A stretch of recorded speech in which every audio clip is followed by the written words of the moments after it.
Good morning, everyone. We'll be starting in just 2 minutes. 2 minutes. Please grab your last cup of coffee, more food, have a seat.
All right, we've got a huge agenda today, so without further ado, let's get started.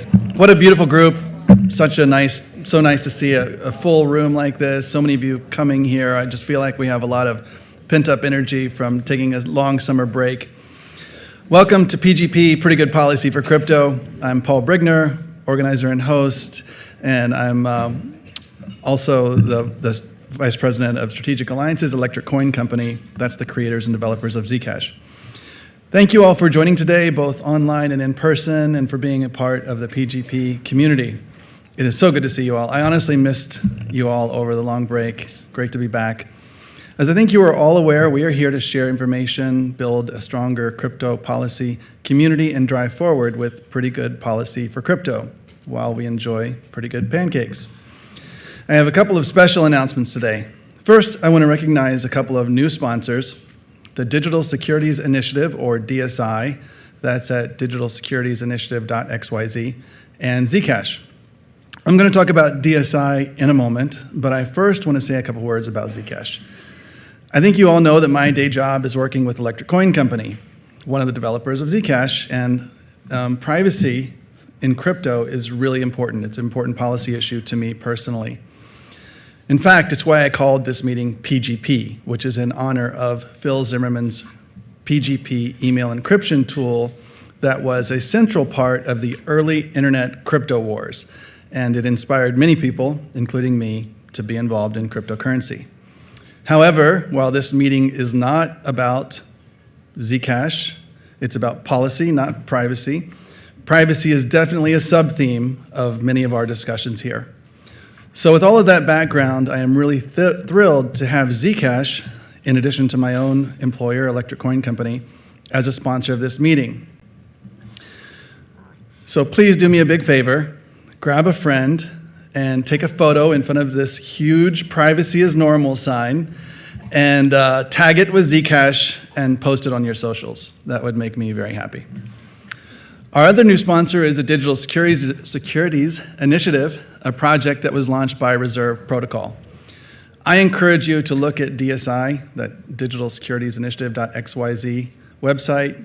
DSI is working to integrate tokenized securities into DeFi for public, retail, and worldwide use in a regulated, SEC-registered way. DSI is working on some issues that I think are truly fascinating. For example, whether to introduce KYC requirements on all token holders, legal implications of how security tokens are issued, smart contract exploits, sandwich attacks and other front-running or market manipulation, vulnerabilities at the UI level, blockchain forks and malfunctions, privacy versus lack of privacy, share voting and international ownership, lack of market control, unchecked growth of leverage in DeFi, and what to do when nobody's there to hold accountable. Okay, I think we can all agree those are just massive issues. So, and I probably think they all resonate with you. If you're interested, you need to plug into what DSI is doing. Unfortunately, they're not able to be here with us in person today because they're actually on stage at another event in New York, but they will be here in November to tell you more about what they're doing. Of course, I also want to thank our existing sponsors and supporters, including Electric Coin Company, the Blockchain Association, and DeFi Education Fund. And of course, this beautiful venue, which I'm so thankful for, is made possible by the VanEck Digital Assets Initiative, or VITA for short, at the University of Southern California. Before we turn to our fantastic lightning talk speakers, today I have one more brief but very important announcement. We are not having a PGP breakfast in October because we're having the DC Privacy Summit. The summit is a full-day event designed to be a forum where privacy, security, and digital identity converge. The Project Glitch team and I are committed to making this event move the needle on important topics for the industry and policymakers, and you won't want to miss it. Visit dcprivacysummit.org for details, and I hope you register. Okay, let's get started. Sorry for the long intro. It's been a while. I had a lot to say. Our first speaker today is remote. Representing our new sponsor, Zcash, is Jason McGee. In addition to being in addition to being the executive director of Shielded Labs, that's an organization that develops Zcash software like Electric Coin, he is a member of the Zcash Community Grants Committee. So with that, Jason, please share a few words. Hey, everybody. I'm Jason McGee. I'm one of the 5 committee members of Zcash Community Grants. We're very excited to be sponsoring PGP for Crypto and the DC Privacy Summit this year on behalf of the Zcash community. Just a little background on Zcash Community Grants. We receive 8% of the Zcash block rewards through the development fund, which in total accounts for 20% of block rewards. Since launching in 2021, we've allocated more than 17 million to support the Zcash ecosystem. Our mission is to fund independent teams working to advance the usability, privacy, the adoption of Zcash. And these projects can be technical or non-technical, but they all share the goal of helping Zcash succeed. So it was naturally fitting for us to support PGP for Crypto because it was originally launched out of the Zcash ecosystem by the Electric Coin Company. It began as an initiative to introduce Zcash and other privacy-preserving protocols to Washington's policy community, and it's developed into this monthly gathering of industry leaders and policy experts. Zcash Community Grants recognizes it as an important forum for addressing the regulatory and policy issues that'll shape the future of cryptocurrency.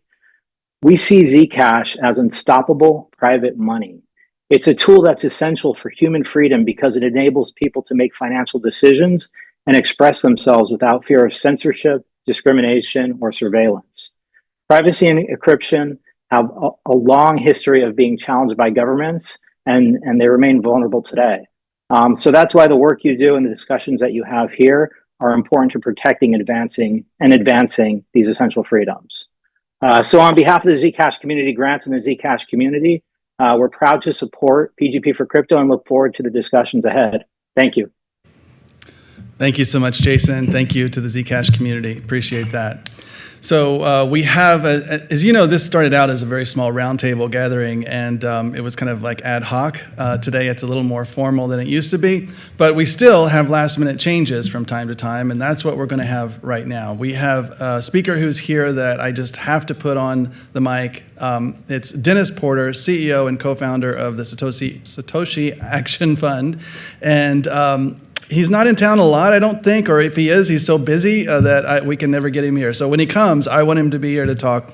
So I'm gonna let him kick things off, and for everyone else who's on the agenda, just please know that you're just, still there. You're just next. So come on up, Dennis. Well, I'll try to be quick. Thank you for the opportunity, Paul. I've been coming here for several years, so it's fun to come back and speak again. I'm Dennis Porter. I'm the CEO and co-founder of Satoshi Action, which is a nonprofit advocacy group that started off in June of 2022. We were really focused on the states because there wasn't a whole lot happening here in Washington, D.C. Thank you for the people who have been dedicated frontliners here in Washington, D.C. for us. The tide has certainly changed. But over the last 3 years, Satoshi Action, with our state focus, has been able to craft model policy, and we have passed our model policy 9 times into law in 8 different states. not only have we passed a swath of digital asset rights bills, which now protect 20 million Americans for their ability to self-custody, run a node, transact peer-to-peer, to be able to mine, and to be able to validate. We were also the first organization in history to have our model policy used to establish the strategic Bitcoin reserve in New Hampshire. We also played a significant role in the passage of the one in Arizona. And part of our model was used in the Texas version as well. So we're very proud of the work we've done on policy. And then additionally, we are very engaged in we turn ideas into policy, but it's more than just writing those ideas down on paper and handing them to lawmakers. So a big part of that is also the academic work that we do through our 501c3 Satoshi Action Education. We've crafted 14 academic papers, 6 of which have been peer-reviewed. We played a significant role in turning the tide on convincing lawmakers and the general public that Bitcoin mining can actually be used as a tool for clean energy innovation, for balancing the grid. In fact, we were so good at this that Greenpeace, when they waged their war against Bitcoin mining, labeled us the most effective Bitcoin advocacy group in the entire country, placing us at the middle of their power map that they had. So we are a dark money group, of course, to them. So we're very, very evil.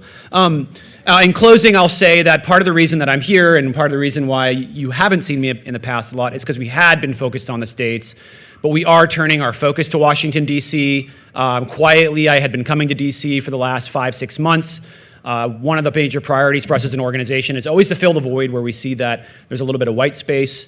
And as someone who is from Portland, Oregon, and who has a little bit better relationships with folks on the other side of the aisle, that are not paying as much attention to this issue, but are increasingly so, we have been spending an incredible amount of time meeting with Democrats and making sure that they understand the value of this technology, everything from financial inclusion, everything from the ability to use Bitcoin mining for clean energy, to being able to have a freedom technology, which actually is very appealing to many Democrats who care a lot about the ability for people to participate in the economy. So we are very focused on market structure, and we are going to be meeting with our folks on the Democratic side of the aisle to make sure that they understand what they want to get out of this. So if you're interested in helping us help the Democratic Party get aligned and hopefully pass market structure, and we don't have to wait another 2 to 4 years, please reach out to me. I would love to have a conversation with you.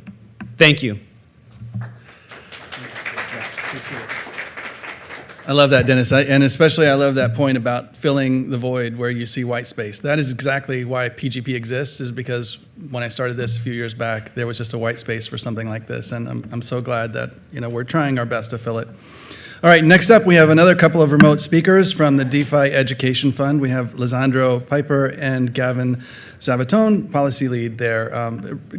Laz is the research director and Gavin's policy lead. So let's go to our remote participants. Oh, Laz, you're here. Okay, I didn't know you were coming. I'm so glad you're here. That's even better. Come on up. It's good to see you. Good to see you. Okay, Gavin, dude, come on.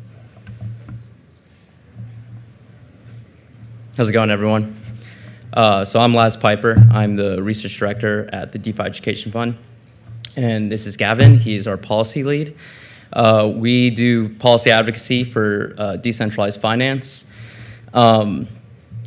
Basically, we're here to make sure that this technology proliferates in the United States and globally.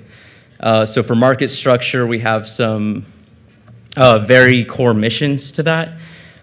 True to our pillars, we want to make sure that users are empowered to use this technology, that developers are empowered to build it, and that this technology can be championed here in the United States.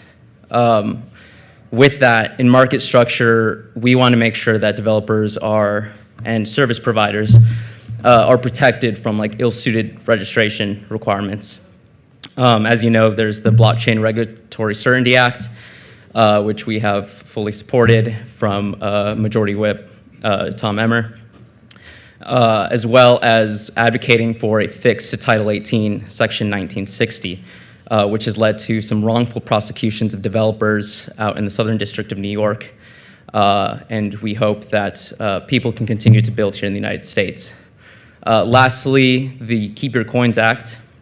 We support that implementation in legislation that would prohibit the federal government from prohibiting the ability for users to self-custody their own assets. We think this is very fundamental to the freedoms that this technology enables, and it's essential to property rights here in the United States. So with that, we want to make sure that all these things are here in market structure legislation. So far with the Senate banking, it looks like a pretty positive development so far. So I'll hand it over to Gavin for him to talk about that a little bit more in detail. Hey guys, my name is Gavin. I'm DEF's policy lead. We recently put together a industry coalition letter a couple weeks ago aimed at protecting developers of software and also blockchain infrastructure under market structure legislation. We put together the largest coalition letter, as far as we know, in the industry's history, to call on Congress to include protections for software developers in market structure legislation. So we were able to get 115 co-signers on that, including everything from centralized exchanges to trading firms to DeFi developer companies, also foundations, and we put together that letter and we sent it to the Senate Banking Committee, and we were very successful. The most recent draft of the Responsible Financial Innovation Act contains an entire title, Title V, aimed at protecting software developers. Section 501 particularly is important to us because it respects the differences between DeFi and CeFi in legislation. And it also includes stuff like the BRCA, self-custody protections, and also it protects developers. So we're super happy with that movement, but it's super important to stay vigilant as we move forward with the markup, and then also as Senate Agriculture Committee puts out their draft. But we think that the letter that we put together and our efforts really underscores like when we stand united as an industry, regardless of like our business models or special interests, that like we are very effective. And like at the end of the day, crypto is software, and it's important to ensure that people can build it here in the United States. And in order for that to happen, any market structure bill should respect the differences between developers that write code and centralized intermediaries that custody and control user funds. So thank you. I know a lot of people in the room signed our letter, and we're super happy with where things are going. And we think that if we can continue to stand together as an industry as we move forward here, that it can be a positive outcome. So thank you.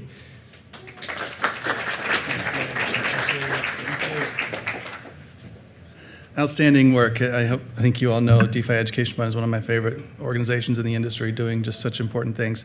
Okay, let's move on because we're running a little bit behind. From the Blockchain Association, we have Ellie Small. She is going to give you some policy and government relations updates. Ellie, thank you for being here. Awesome. Thanks, Paul. Good morning, everyone. For those of you that I have not had the pleasure to meet, my name is Ellie Small, and I am on the government relations team at Blockchain Association. So I am here this morning to give you a few congressional updates on some must-pass items before Congress, market structure legislation, stablecoin yield, tax, and of course, privacy. So I want to start out with updates on our two major must-pass items. The first being the continuing resolution. So federal funding is set to expire on September 30th, and Congress is getting closer to moving a continuing resolution, or a CR, to avoid a government shutdown, with House Speaker Mike Johnson just yesterday releasing text and having the House vote likely on Friday. And that clean bill would punt funding until November 21st. The next one is the National Defense Authorization Act, or NDAA. The House passed their version last week, and that included the anti-CBDC language that we've seen. And the Senate is expected to pass theirs by the end of this week. We'll see. So BA did not see anything that would cause concern for our industry in either bill, but since those two bills are very different, there will be a conference committee with members from both chambers, and the goal is to have the final bill passed by both the House and Senate and signed into law by the President before the end of the fiscal year on September 30th. Next, I'll turn to market structure legislation, where all eyes are on the Senate. The Senate Banking Committee has released the updated discussion draft of the Responsible Financial Innovation Act, as Gavin noted, or RFIA, and BA is continuing to work with our membership to provide the Senate Banking Committee with industry feedback ahead of their markup on September 30th.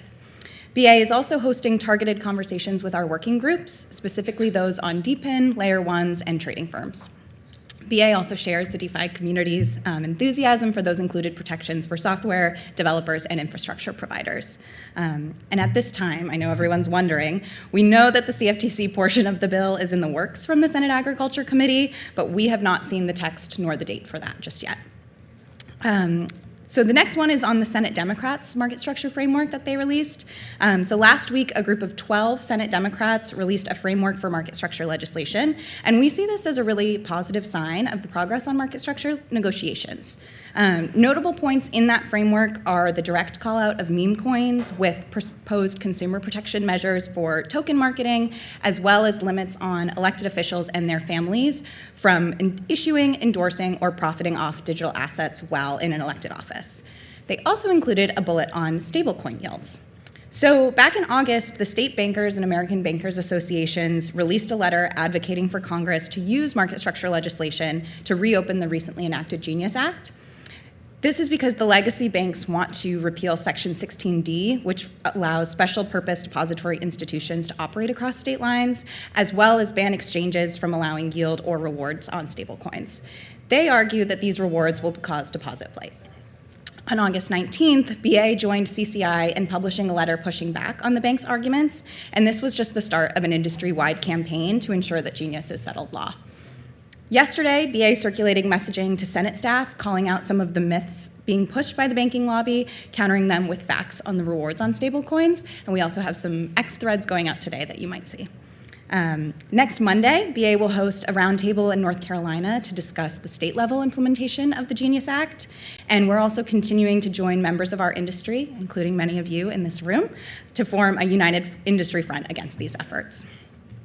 The last congressional update that I'd like to note is a potential digital asset tax bill.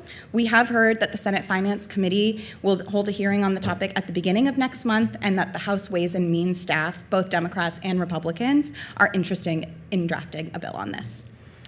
So being here at PGP, I would be remiss not to highlight the SEC Crypto Task Force's announcement that it will hold a public roundtable on financial surveillance and privacy on Friday, October 17th from 1 p.m. to 4 p.m. at the SEC headquarters.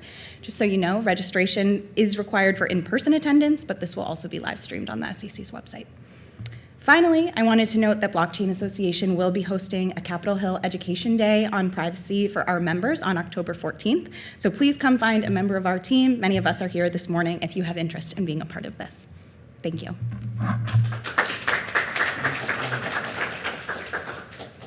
Ellie, that was so good.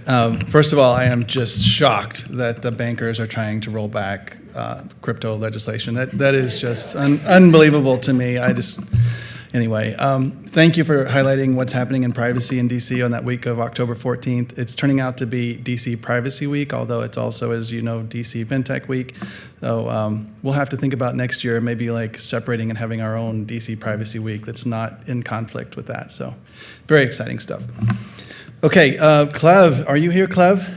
Clev, come on up. I didn't see you. Come on. So Clev Mesidor is the CEO and founder of Butterscotch Media, as well as the executive director of the Blockchain Foundation. Really good friend. She's just such a great advocate for the industry. So Clev, take the mic.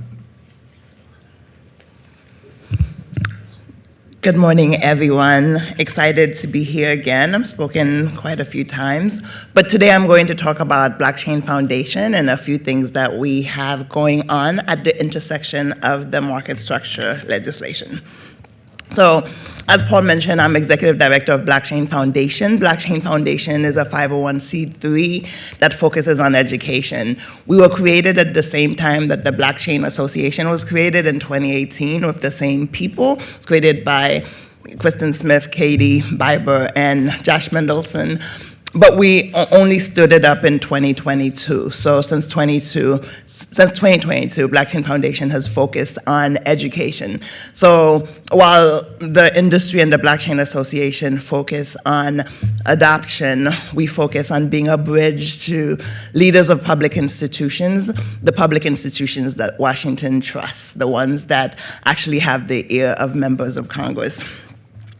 One of the things I want to announce today is that we received a Kellogg grant to focus on CDFIs and MDIs. So CDFIs, think of them similar to credit unions. They're a unique subset of the banking system.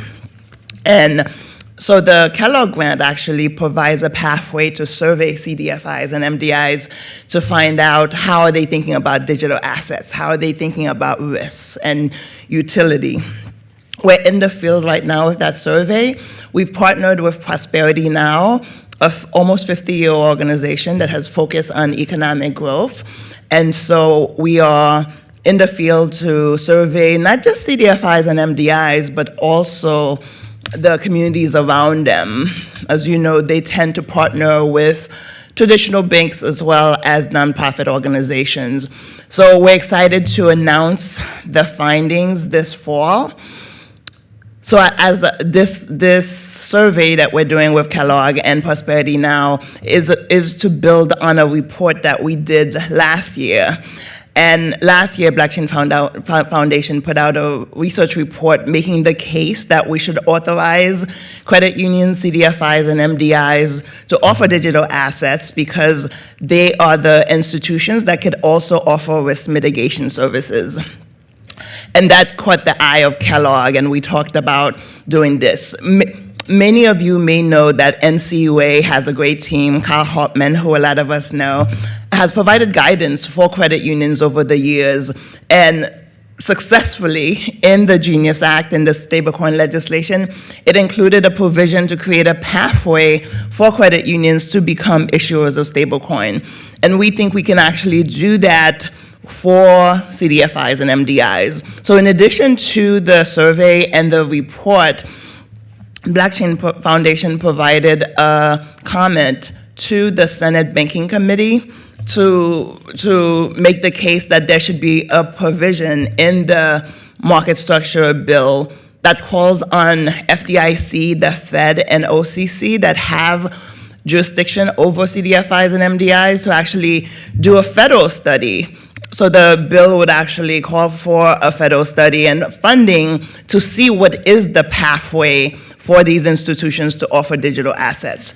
We know from the work done with credit unions that would have to be done through partnerships, which is a win-win for DeFi and TradFi, because we've seen credit unions successfully do this through partnerships, and some of you have actually been part of those conversations. So we're excited that there'll be momentum for that provision, and we've been talking to some of the Senate members about the recommendation to see if we can get some champions. As many of you know, that this week the Hispanic Caucus is doing their conference. Next week, the Congressional Black Caucus is doing their conference in DC, and they're hosting quite a few crypto panels. One of the things that the Blockchain Foundation was able to do is partner with the Congressional Black Caucus to actually do a chairs conversation on crypto. So this would not be a panel being hosted during CBC next week. It would be a special roundtable curated with a special group of folks with members to talk about digital assets. So I've been working with Vince, who's the executive director of the of the Congressional Black Caucus, and so we're finalizing the program now. We'll be focusing on two issues. One is the market structure legislation, but also looking at how do we mitigate risks with innovation. How can we get more Democrats to normalize the conversation of risk, as Paul has articulated that has been done with privacy? I remember when privacy was this obscure conversation. I worked in Congress for Barbara Lee and Betty McCollum and in the Obama administration, and privacy was this conversation where there was either ultra national security or just about sinister people who are doing terrible things. So we've been able to normalize this conversation around privacy. And so during our roundtable next week, in addition to talking about the market structure bill and the provision we've advanced will be talking about how do we normalize the conversations around risk so that they're not weaponized as a yes or no, but more about in the 21st century, we can support innovation while also empowering consumers and households with tools for them to safely access digital finance so that we can actually help to ensure that legislation is not locking people out. And on that note, that's it. Thank you. Thank you, Clev. Appreciate your work. Okay, we're going to have one more brief introduction here, update from an individual that is a really good friend of PGP, and then we're going to go online to our friends at A16Z Crypto, and then we're going to go to the Project Glitch session. So that's where we're headed. Let's have Marcia Blacken come up. So Marcia is. She's just been doing some really cool things on, I guess I would say, more of the product side of crypto and really important things, I would say. And she's got a new position that she started not too long ago, and I thought it'd be good for her just to tell you about it. Hi, all. Marcia Blacken. I'm with Anchorage Digital, where I lead growth and strategy for Porto. Porto is Anchorage Digital's institutional-grade self-custody wallet built on the same security infrastructure, securing tens of billions of dollars at the bank. We're really excited about Porto, and I am too, and very bullish on Porto because self-custodial wallets are your window into DeFi. They enable you to access all the different protocols, and I think that, and I'm very proud to be here in this room with a lot of you folks who are advocating for market structure and advocating for the developers and the organizations that are participating in on-chain activity. So with Porto, we developed that to give institutions access to DeFi, but we're also seeing a lot of operating companies that are coming on board and looking to participate for treasury management purposes. Just the ease of access and the inclusivity that's available in DeFi is just unparalleled and unmatched in the traditional financial world. So very bullish and very excited to share an update. I know most of you guys know me from my time at Glow Dollar, where we launched a stablecoin, a philanthropic stablecoin, and we're doing exciting things at Anchorage Digital with our stablecoin as an issuance program, and very excited about what's to come. Thank you. I love it. Thank you, Marcia. Okay, excuse me, Marcia. Let's go to online to David and Aiden with A16Z Crypto. Hey, guys. Let me turn it over to you. Introduce yourselves, please, and tell us about your interesting work that you've been up to. Great. Thanks so much, Paul. And thank you all for being here and for the invitation to us to speak at this roundtable. So I'm Aiden Slavin. I'm policy partner at A16Z Crypto. I'm here virtually with my colleague, David Sverdlov, who's also on screen and who's on our regulatory team. So today, we're going to present a brief overview of an article we recently published that explored some persistent myths about a topic that I know is near and dear to all of your hearts, which is blockchain privacy. And the kind of impetus behind this article was David and my shared interest in the history of privacy, which spurred some internal conversations about the ways in which today's discussion of blockchain privacy in general sort of rhymes with these earlier moments in the history of technology. So new technologies, from the telegraph to the telephone to the internet, have always sparked new anxieties about privacy's impending demise. And all too often, the discourse around blockchains has proven no different, with privacy on blockchains being understood as either creating a dangerous level of transparency or a haven for criminals. But of course, the real challenge is not about choosing between privacy and security, which is how this debate often shapes up, but about building technical and legal tools, capable of realizing both of those ends. So to help dispel some of these myths and reframe the conversation around how to build solutions to real privacy issues, in this article, we try to bust 6 of what we see as the most common myths about privacy on blockchains. So the first myth that we begin by scrutinizing is this misleading narrative about privacy and technology in general. So recently, it's become common to blame the internet and the widespread use of digital technologies for our modern privacy problems. But in reality, challenges to privacy stemming from technology are very, very old, at least 100 years old in this country. New modes of communication and recording technologies, from the Kodak camera to the telephone, all spurred societies and experts, legal scholars, policymakers, others, to grapple with the privacy challenges that those technologies raised and to create, creative solutions. So, as historian Sarah Ego has observed, around the turn of the 20th century, long before the creation of the internet, America began several decades of developing privacy laws, largely in response to the emergence of these and other new technologies. Awesome. Thanks, Aiden. I'll hop right into myth number 2, which is that the internet works fine without privacy. And of course, we know that the opposite is true, that the modern internet could not work well without very significant privacy protections. And we could have addressed a number of different examples here, but we specifically focused on the development of public key cryptography and HTTPS, and which those tools and others allowed for a whole host of internet applications, including digital payments that kind of simply wouldn't have been possible without additional privacy. In myth number 3, we addressed that public blockchain transactions are anonymous.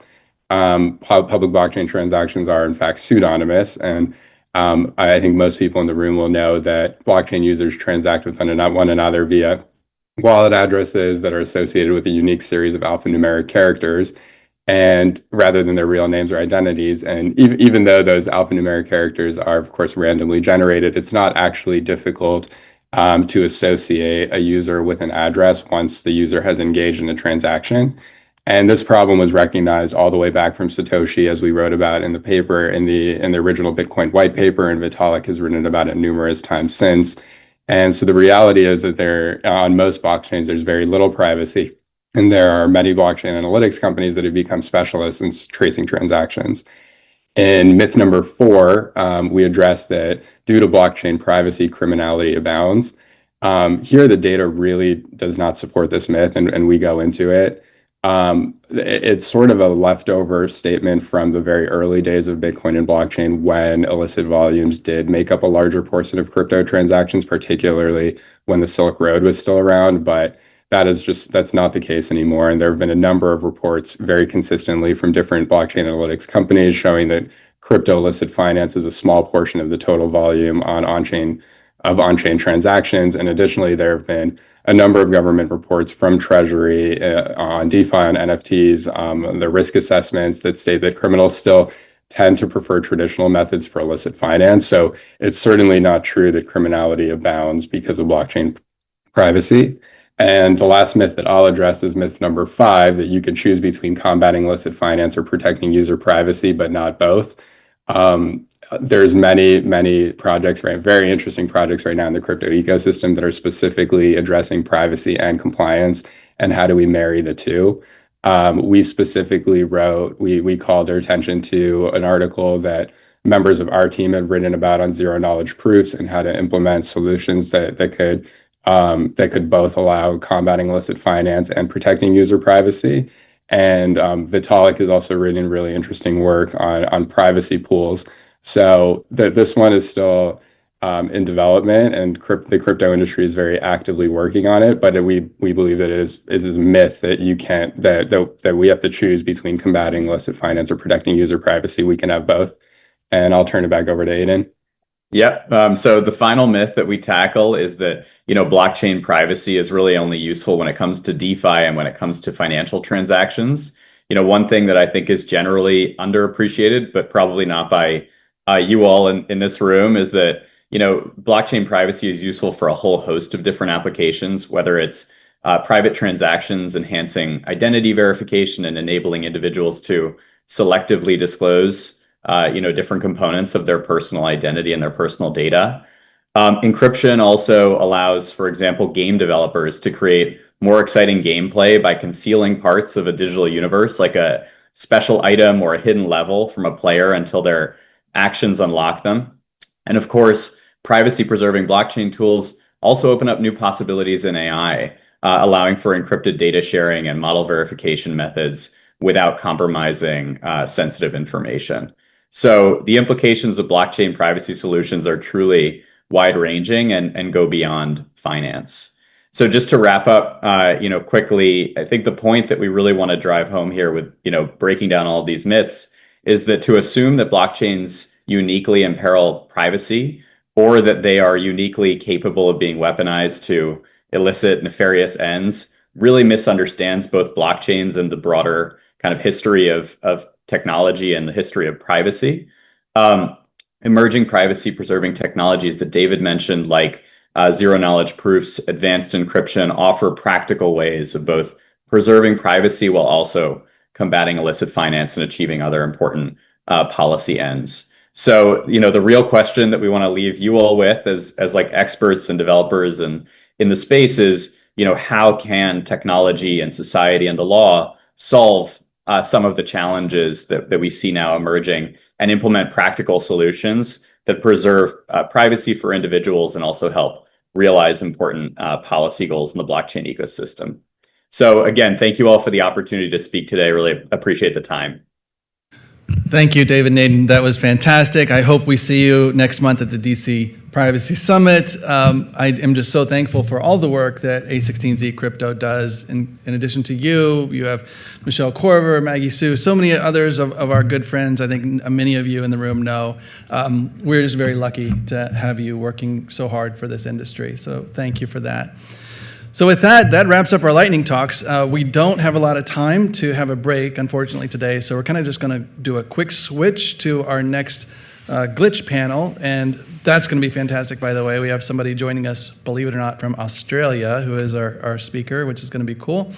And in addition to Jay Stanley, who's, of course, I think many of you know from ACLU, great friend. He's going to be on stage as well.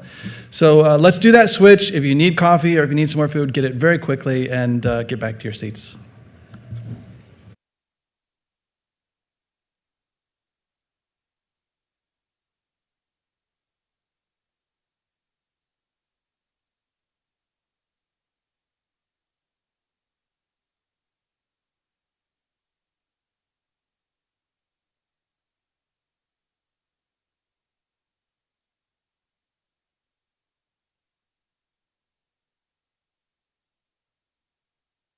Recording in progress.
All right, everyone, take your seats, please. We actually did have a longer break than I expected, but we now are ready to go. So let's go. Please take your seats.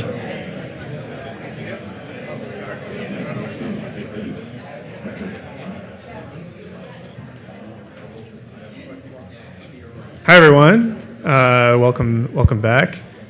And we're going to change things up a little bit. We got a little panel discussion here. I'm Mike Riley. I'm co-founder of Project Glitch. We're a journalism outlet. We cover blockchain and emerging technologies, especially decentralized systems. And I've got a couple of guests spanning the globe. We're very happy to have right here in the room with us, in the flesh, Jay Stanley. He's a senior policy analyst with ACLU's Speech, Privacy, and Technology Project.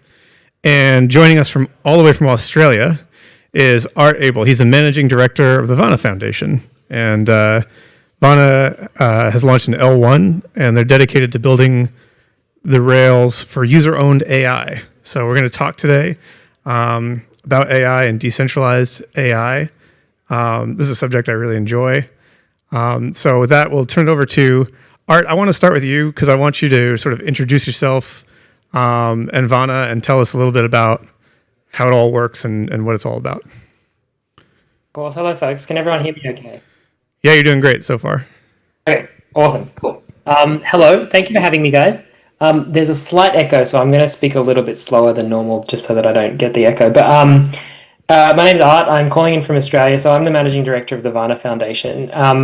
My co-founder and I started this project probably 2.5-3 years ago out of the MIT Media Lab with the vision of basically creating user-owned rails for how data is transacted in the world today. Data is such a critical input to all of the technology that we use. I'm sure folks in the room probably have used a chatbot, an LLM or something today.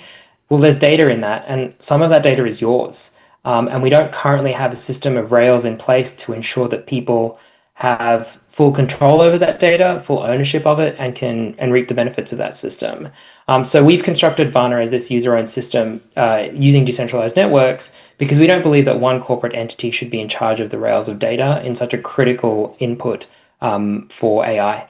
A little bit of background about me. I used to work for one of the larger data brokers, buying and selling a lot of the data that kind of happens in some behind closed doors. There's some crazy stuff that happens with your data that I was privy to. I mean, before that, I was a qualitative researcher working with the Harvard Belfer Center at the Kennedy School. Okay, great. Thank you. So you've seen how the data sausage is made, and I've seen how the sausage is made. I've had the privilege, and it was a terrifying privilege to be part of that process. Great. And Jay, you don't always work on AI, but lately you have written a number of posts about LLMs and the evolution of LLMs. So what got you interested in exploring that? I remember a quote a long time ago from George Orwell, and he was writing about the history of weapons, and he said some weapons, like muskets, are inherently democratic. They are simple, easily distributed, very widespread. And he argued that other weapons, like tanks, are inherently despotic, inherently authoritarian. And the question is, which is LLMs? Are they like tanks? Are they like muskets? Another writer, Langdon Winner, I think his name was, wrote this book called The Reactor and the Whale, and he sort of asks the same question and argues that a technology like nuclear power is inherently authoritarian. It's centralized. It requires huge capital investments. It's dangerous, requires high levels of security, and it inherently leads itself to hierarchical organization. Whereas something like solar power is much more distributed, much simpler, doesn't have the security concerns, and is inherently more democratic in its. And so the argument is that technologies have an inherent politics in how they are built and how they are structured. And again, which one is large language models? This thing that has burst into the scene, at least for most people's awareness, only a couple years ago. And of course, it's possible to build for a decentralized technology like solar power to be, built in a centralized way. We could have huge centralized solar farms that are all run by big companies, and that's it. Or we could have everybody has their own in a network, as we're often seeing.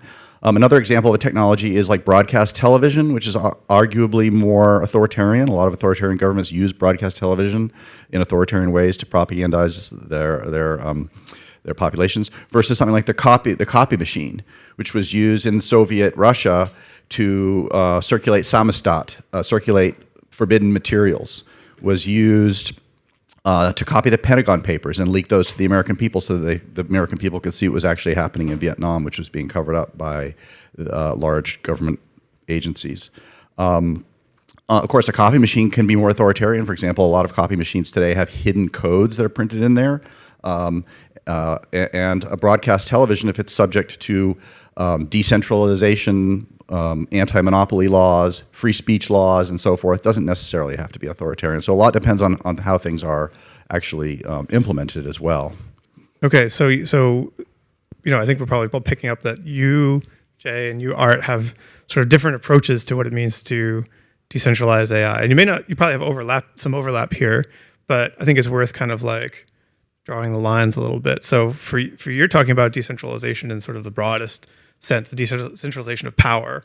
Right now we know that OpenAI and a few other companies control most of the power as it relates to LLMs. It's very centralized right now. Would you agree with that?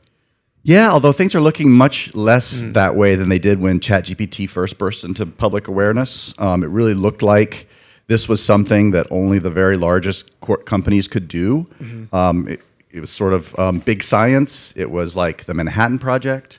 And that we would have to go through the cloud to the very small number of companies that could afford the billions of dollars of investment that it required, with huge server farms, with interconnect, and since then we've seen a number of trends that have been pushing in the opposite direction. And we're not, it's not clear which way things are really going to go. But and I have pieces on sort of access to the ability to train a foundation model, access to the ability to run local models, and open source. I think are three of the key metrics. So I'm curious about a couple of things. First, there's sort of an assumption that centralization is bad. I'm going to play devil's advocate just for a second. And, I think some people might argue, well, we never would have gotten these capabilities if we didn't have the huge masses of compute, huge masses of data to train on, and so on and so forth. And actually, I'm interested in both of your responses to that. Maybe Art, you could take it first.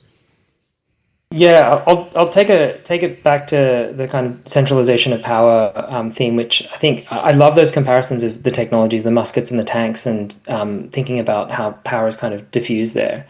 My view on it is that would we have gotten here today had we not had central repositories of data and central repositories of compute? Yes, but a lot slower. I think that because of the centralization that has occurred in technology generally, I look at things in the way that data has been centralized. So we talk about power in these technologies, but actually the power in AI is actually data now. We've reached what's called a data wall. All of the public data has already gone into a lot of these LLMs, and now there's a concentration of power in private data silos. And when we look at decentralization, that's essentially what we're trying to break up in creating a decentralized protocol for data, because the power is becoming increasingly centralized with these tech giants because they have so much data that they can use to train. So would we have been able to create these foundation models had we not centralized this? I don't think we would have done it as quickly. But should we continue with this system going forward? I think it's too much power that's increasingly becoming centralized as the public internet runs out of data. So I would say we should not. Okay. What do you think, Jay? Yeah, I think it's certainly true that large companies with the capital to do basic, deep research on this have been essential to it. And that's just a fact. It probably wouldn't be, we wouldn't be where we are today without Google and OpenAI having made those giant investments. But that's not the same as looking forward, like where is this technology going to end up? Because you can have, like we had Bell Labs, right, which was a very centralized research facility and invented a lot of things in American life that are now pretty distributed. And so the question, I think the important question, and we're seeing a broad democratization. I mean, you can get access to huge data sets that are bigger than what like GPT-3 and GPT-4 were trained on, that are like basically publicly accessible data sets to train a base model. And it's becoming increasingly easy for smaller and smaller organizations to train base models. The question is, what's the quality difference? Sure. So do you think that that's, again, this is going to be a question for both of you, but I'll let you go first, Jay. Do you think that this evolution, this sort of like natural progression, if you want to call it that, of the rise of open source models, doing inference on the edge or on device, all this stuff that is happening kind of its own accord as the technology develops, is that enough to decentralize the power structure that we see in AI? I think the jury's still out. And what I did in my pieces on the ACLU's technology blog, aclu.org/free future, it's called Free Future, the blog, is I just sort of try to assess the prospects in the future across open source, decentralized models, local models, and the ability for non-giant companies to train base models. And things have been improving on all those fronts. I wouldn't in no way say that it's natural or inevitable it's going to happen. We could end up with OpenAI and Google, running everything and having that enormous power that we are, they already have enormous power with search, with social media companies that gives them enormous political power, scary amount of political power. But we know that large language models will have a role. It appears clear that they're going to have a role in how people write, how people think, how people communicate. That will be very, very important going forward. And if those models are biased in certain directions, if they include political agendas that might be very subtle and they guide how people think and how people write, there's a lot of potential for abuse there. So yeah. What about, I think I know what you're going to say. Well, I think I know the binary of your answer, Art, but please, I want to hear your thoughts. I want to just touch on this point of should it be open source or should it be private? And I think that that's essentially the dichotomy. There is the problem here, because we have one system that's profit driven and very productive because it's driven towards profit, and another system that's very altruistic. And you have a problem in altruistic systems around coordination and incentives. And that's why open source models will tend to not be the fastest to develop in this way. And we've seen that already play out with Stable Diffusion and Stability versus some of the other diffusion models. We've seen that in terms of the large language models, where open source contributions haven't done as well. Like you compare Llama to something like Claude or GPT-5. So we're in this strange system right now where we've kind of stacked incentives towards profit-driven AI, and we don't have another alternative except for open source. And that's what we're trying to suggest, that maybe we should have collectively owned models where we each have skin in the game, and we each should have skin in the game in relation to a lot of these models that have been built. Because I always go back to the data. I'm sure folks in the room have used ChatGPT today, and you're probably paying for it, and it probably has your data in it, which is kind of perverse in this way of, it feels like data colonialism to me. You're extracting something of value that you've used to create a product that now you're selling back to me. And these, just to touch on that last point of they are very powerful companies, but what's most concerning to me as we transition towards an AI-based economy is the flywheel effect of some of the products that they're developing. So let's take ChatGPT, for example. It trains on your data unless you opt out. So the more data you put in, the better the model gets, which increases your incentives to use that same model, which then increases the amount of data that you put in that model, which makes that model better and increases your incentives to use that model. So you end up with these really crazy compounding effects that then create even higher concentrations of a very, very valuable resource in this, which is data. And I'll just touch on that last point in relation to the public data sets. I think we have done a lot of good work in terms of open sourcing data, but the majority of data that creates that edge in terms of AI is exchanged in these private backdoor deals or is trained on data that the platforms collect themselves. We're seeing Claude this month switch their policy to allow or to default to use a training of data for this reason. And I think that we have a broken data ecosystem or data economy that allows this to happen and incentivizes people to go down this direction. Your response? I mean, I think one of the open questions is how valuable will additional data prove moving forward? There's no question that there has been a diminishing returns to scale in training. Now that some people say that the reason we've seen diminishing returns to scale in terms of the amount of compute that's put in to each generation has not been matched by a similar scale in data. It may not be possible to have multiple, jumps in order of magnitude in the amount of data that's trained that matches the order of magnitude jumps we've done in compute. But a lot of people do perceive that there's a leveling out of quality. It's becoming harder and harder and more subtle to tell the difference between one model and another. And at the same time, I think that there are reasons that it could go both ways in terms of to what extent LLMs can be decentralized. There is an enormous need for people to use models that have privacy, either personal privacy or organizations that just can't share their documents, and yet they want to be able to use LLMs to sift through their document library. And this is like police stations. I've talked to police departments who want to do this, and a bunch of different organizations. The ACLU, we would love to use LLMs in some ways to do internal analysis of documents we can't share publicly. And I think many organizations are in that. And so that will create a huge demand for, and the only way you can really trust privacy is if it's completely local. And it is true that I think that the open models lack the very frontier models, but they're not that far behind. I mean, you can run on your laptop policies that LLMs models that are more powerful than GPT-4, which was like for a year and a half was the world's strongest model, like 2 years ago. And so there's a lag, and the question is, will the frontier models created by the big companies continue to be ahead? And will they be far enough ahead that people only want to use them and don't want to use slightly less, maybe good, maybe like ambiguously, perceptively good models locally? So I think this is interesting because I think there's a tendency for all of us to kind of focus on the very frontier, right, of AI performance. And,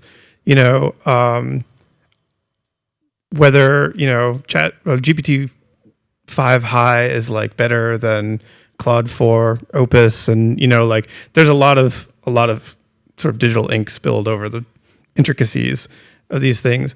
And what I wonder is, and to your point, Art, I think maybe I would characterize it slightly differently, that someone who uses one of those products a lot may indeed be training it to know you better, but I think what's just happening is sort of like garden variety brand loyalty, or you get as much as there is maybe an improvement in performance. People are just getting used to it. They're like, I like this. I like the way it talks to me. I like the way it sounds.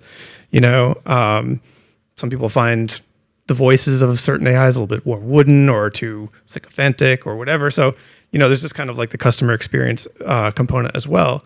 But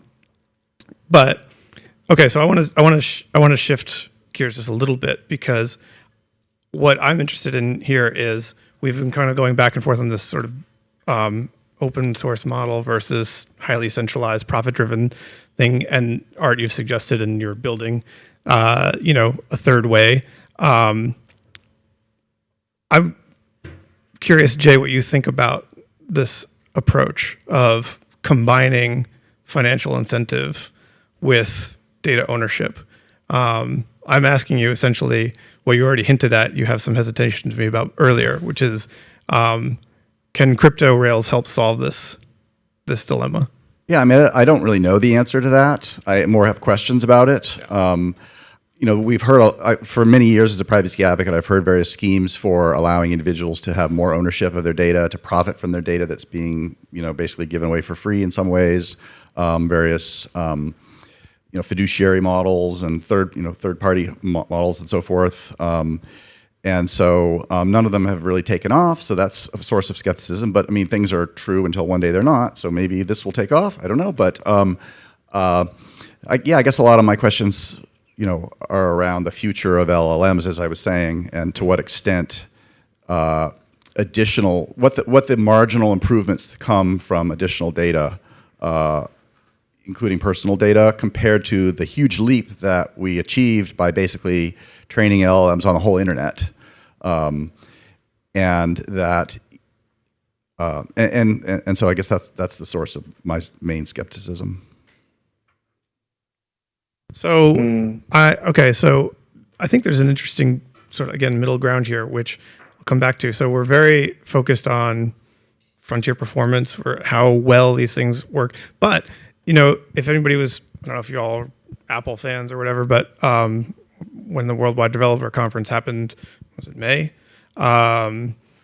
Everybody kind of who was into AI was like, oh, Apple they fumbled the ball. Like, everybody was waiting for their big AI model release, and there was like crickets, right?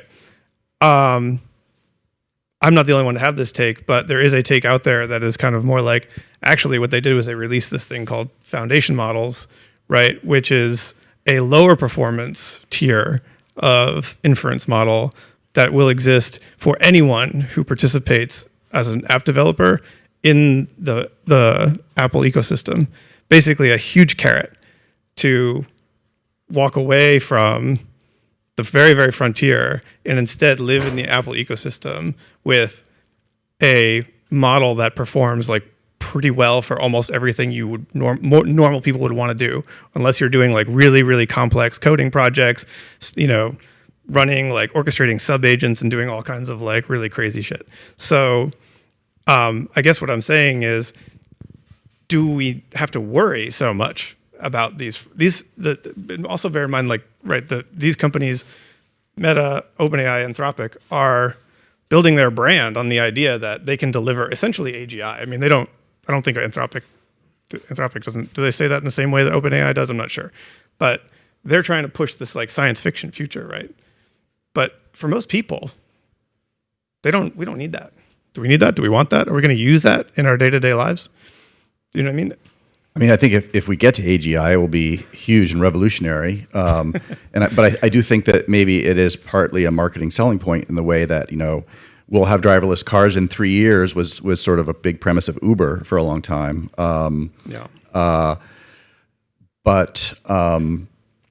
It does seem like you could have. I mean, there things are pulling in different directions. Like, everybody wants to use the best, and so I switch among the different frontier models, and like they have. You were like, I want the best one. Yeah, for a lot of things you kind of do, right? Yeah. And also there's a brand name, right? The very first one, like OpenAI. By the way, I'm not judging you for it. No, I know. I'm just a reflection of everybody else. Like, OpenAI is a brand name, and they may never lose that. Also, as Moxie Marlinspike, the founder of Signal, famously said, nobody wants to run their own server, right? And that is a huge barrier to decentralization across many areas, including crypto. He was very critical. He's like, crypto has become centralized, and because nobody wants to run their own server. In theory, we have decentralized technologies, email and web, but everybody uses Gmail. You could have your own email server. Totally. But everybody uses Gmail, and LLMs could be that way too. And the very ambiguity about which one is better can mean that brands become important, because it's so subjective which one you like better, because the differences aren't that large that you go with a brand. Right. Or it could be that because it doesn't matter that much and the differences are so subtle, that the advantages of having something slightly less than the top outweigh it. And that maybe was what you're talking about with Apple's potential calculation. It remains to be seen whether Apple is really, really smart here and not spending a couple $1 billion and doing something that others are doing that's just going to become open source in 5 years. Yeah. So yeah.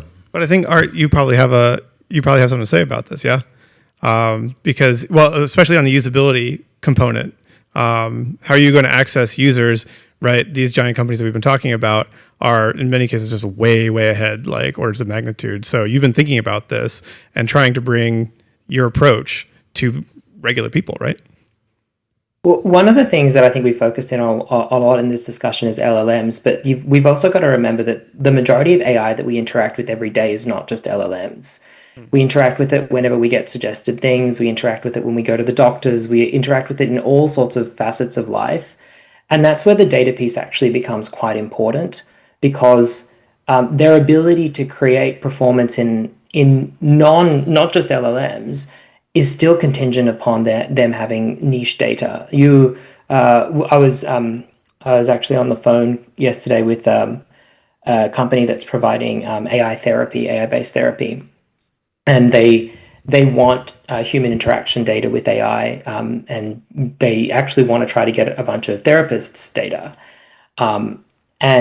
One concerning thing was there's a statistic right now that Generation Alpha is using AI for more relationship kind of discussions versus Gen X and Gen Z using it for more productivity.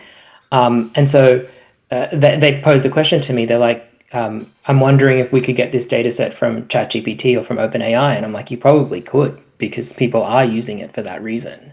And this goes to this whole point. The brand piece is actually very important, but that's the entryway.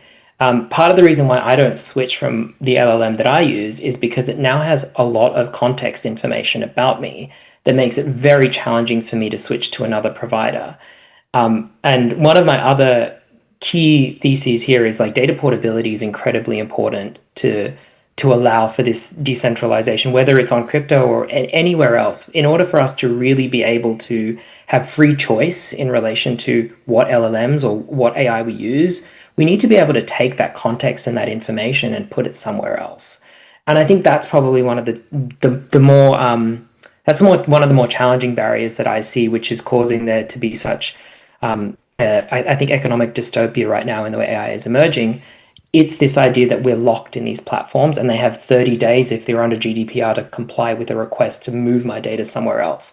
That sounds crazy to me. It doesn't take 30 days for them to run a script. It's not like you have little data fairies chipping away at my data.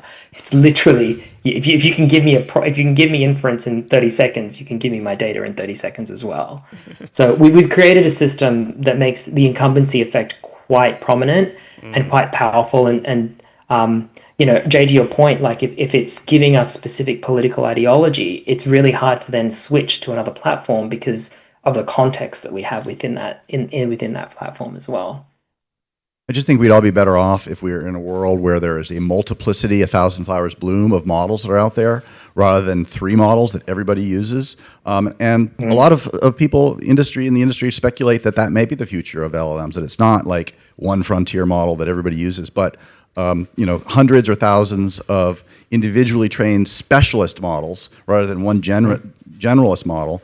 And that actually is an argument that data will be important because, and a lot of analysts say that we're shifting from base model training to post training, where you put a lot more resources into specializing a model, especially training a model, for example, to be a chat model and have a high personality, or to be a reasoning model that is really good at math and sort of objective things and so forth. And we could have a model for lawyers and a model, and if we have that future, and the likely thing is we'll have both in some proportion, but insofar as becomes really important to have really specialized models that are really, really good in one area, then I think that the need for data may very likely continue to be high. Yeah, the majority of folks that we work with to access some of the user-owned data sets are folks who want to do model fine-tuning, so that, post-training. It's one of the use cases that we had was we had a Reddit data collective that emerged because a community on Reddit was upset that Reddit was selling their data to Google, I believe, directly. And people don't contribute things to Reddit because they want to enrich an AI model. They want to contribute because they want to care about the community and provide information. And so in a subreddit thread, a bunch of folks, like, they came together and they said, look, we want to come together and build a data collective. And then they partnered with an AI engineer to create a model that was fine-tuned on their Reddit data. And it was pretty funny because it was really only good at shitposting. But it was like an example of how you can fine-tune a model as a community, and then the community owns that model now. So they get a lot of fun out of it. But it's like a novel way to kind of think about this future where we own some of the technology that our data goes to create. And I think that that's really important. Yeah. Cool. So it is after 1 a.m., I think, where you are. Art. 117, yeah. I was counting. And I want to be very sensitive to the time that you've given for us. But I have one last question. We are in Washington, D.C. I have to ask, like, what for each of you, what do you think the role could be for policy to play in securing a better outcome for our AI future? I think Jay, that I think that policymakers can affirmatively support the building of open source research, and really there's two models here, and we've seen one is a sort of Manhattan-like project, centralized project that's moving towards AGI, like building the nuclear bomb of AI, and secrecy is required, huge concentration of resources is required. It's an arms race with China. And the other model is that it's an open, global research project that's being done by just another scientists. field of research, yeah. And there are many, many ways in which the federal government, other governments can support that latter model. And as I think hopes for an immediate leap to AGI are fading, it makes more and more sense to more and more people that we should, and many of the most powerful open source models are from China. I don't know what the reasons are. It seems weird that such a authoritarian government would see the most open models released, the most powerful open models released. But for whatever reason, I don't know if that's 3D chess or if the Chinese scientists just want to be part of the international research community or what. But there's a lot of role for the government to support decentralized, local large language models, open source large language models, and the ability of many more organizations to train a base model. What do you think, Art? Jay, I have theories about why China's open sourcing a bunch of models, but that's a separate discussion. We can talk about that. My wish list. Okay, so policy wish list number one, let's fix data portability, because it's the crux of why we've created some pretty perverse economic systems around data. We need to be able to move our data around. Like I'm an OG MySpace user. I want to be able to shift my MySpace data into Facebook. I want to be able to take my ChatGPT data and put it into another data provider. I think data portability is the crux of the problem here. So policymakers out there need to think through how we're actually transacting on data. Utah's recent Digital Choice Act is a step forward here, where they're actually developing decentralized rails for people to port their data from any platform or services. Please take a look at that as a framework. Generally speaking, in terms of what policymakers can do around AI, like I'm a graduate of the Kennedy School, but I'm quite a pessimistic person in relation to the speed of the policy process, which is why I've gone into enterprise. I think that there needs to be strong partnerships between technical people, enterprise, and policy in order for us to be able to create a new system for AI. This is sui generis. It hasn't existed before because AI is so special in its ability to move quickly. People will say, oh, no, this has happened again. This has happened in previous iterations. But no. I don't think there's a technology that has swept us as quickly as AI. And I think there might be faster technology in the future. That's beside the point. But I think that the way that our legislative and policy process currently works is not equipped to deal with some of the fast changes that we're seeing in the technological advancements. So we need better structures in order to be able to properly regulate and usher this technology in a safe and society promoting way. Absolutely. That's a great place to end it. Thank you both for this discussion. Art, thanks for staying up late. We really appreciate you. All right. Jay, thanks for being with us. And thank you all for being here at PGP. Thanks, Mike. Bye, guys. Thank you, Art.